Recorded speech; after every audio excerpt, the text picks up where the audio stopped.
Lear, the King of Britain, has aged and wishes to relinquish the responsibility of governance. Regan is married to the Duke of Cornwall and Goneril to the Duke of Albany. Now gathered in Lear's palace, Cordelia must announce her decision. However, the king first asks his daughter how much they love him, and their response will determine his generosity. Goneril and Regan express lavish love for their father. Cordelia, Lear's favorite daughter, also loves her father, but refuses to claim that only this love resides in her heart. Lear becomes angry and not only deprives her of her tier of kingdom, but also banishes her forever. Lear's confidant, the heir of the Kent, tries to intervene on Cordelia's behalf, so the king banishes him as well. Meanwhile, there are tensions between Goneril's staff, where Lear recedes to the first month and Lear's people. Lear demands that his court be reduced. Kent distinguishes himself, alters his voice, and offers himself to Lear as a servant because he wants to help. He insults Lear for screaming against him by Goneril's orders. When Lear also arrives at the castle of Gloucester and complains about Henry to Regan, she sides with her sister. Finally, Lear pleads for shelter from his daughter, even killing. Lear is beside himself with rage at this ingratitude. During the violent night storm, Lear wanders through the head, driven mad by the pain and anger because by his daughters. There he must report how badly the king is faring at home and seek help. The man without embellishments is nothing more than poor, two-legged, naked animal, laments Gloucester about Lear. He entrusts Edmund with a letter announcing the arrival of the French army. Edmund betrays Gloucester by passing the letter to the Duke.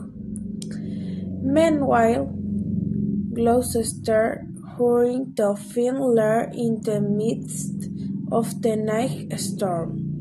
He represents the madman so convincingly that his father does not recognize him. Lear, filled with compassion, believes that the same fate that drove his daughter to madness has taken Edgar so far. For the first time, Lear feels compassion for the poor who are at the mercy of such storms, without a home and dressed in rags. Gloucester takes everyone to a farmhouse. Even Lear's madness does not subside. Gloucester, who was out again, returns with the news that the sisters want to murder their father. He arranges for Lear to be taken to Dover with the French army. Blind and bleeding, Gloucester learns that Edmund has betrayed him. Edgar is shocked by his father's fate, but manages to stay in his role. His intention is to alleviate his father's despair by simulating this miracle. In the field, the two encounter the Mad Lair. In moments of clarity, Lair realizes what has happened, but out of shame does not want to meet Cordelia, who is deeply affected by her father's fate and the sister's behavior. He sends for his father. Goneril went to see her husband, the Duke of Albany, to inform him of the arrival of the French. Edmund accompanied her and accidentally started a love affair with her. Goneril considers whether to eliminate her husband and then married Edmund. For now, she gives him a token of love and sends him back to her brother-in-law Cornwall, whose army he must lead. Suddenly, a messenger arrives and reports the death of Cornwall due to an attack by a servant. Jealous suspicions arise between the two sisters. Oswald, Goneril's steward, happens into Dover field, delighted to find Gloucester, who Goneril has put a prince on. However, Edgar intervenes and kills Oswald. Oswald has a love letter from Goneril to Edmund asking him to kill her husband in the upcoming battle, making it look like not murder. In the army camp, Regan asks Edmund about his relationship with her sister. She wants to decide between the two sisters after the battle. Edgar has Albany the incriminating letter just before the fight. Cordelia is now in the French army camp with Lear, who sleeps for a long time under medical supervision. Meanwhile, the English troops advance under Edmund's command.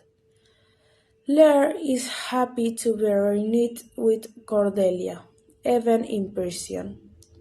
Among the victors, a dispute arises over Edmund's position. Albany, now informed of the relationship between his wife Goneril and Edmund, arrests Edmund for high treason. Edgar presents himself without giving his name for the moment and confirms that Edmund is a traitor. Only now does Edgar mention his name. He recounts that not long ago he also revealed his identity to his father, whom he served as blind guide and savior. Gloucester did not survive the flood of emotion between joy and shame. Suddenly, the news is announced that Goneril stabbed herself after confessing to poisoning her sister. Edmund is also dying and, for the first time, wants to do good. Edmund's death is announced, and shortly afterward, Lear dies in despair over Cordelia's death. Albany placed the Kingdom of Britain in the hands of Kent and Edgar. However, Kent is certain that he will soon follow Lear in death.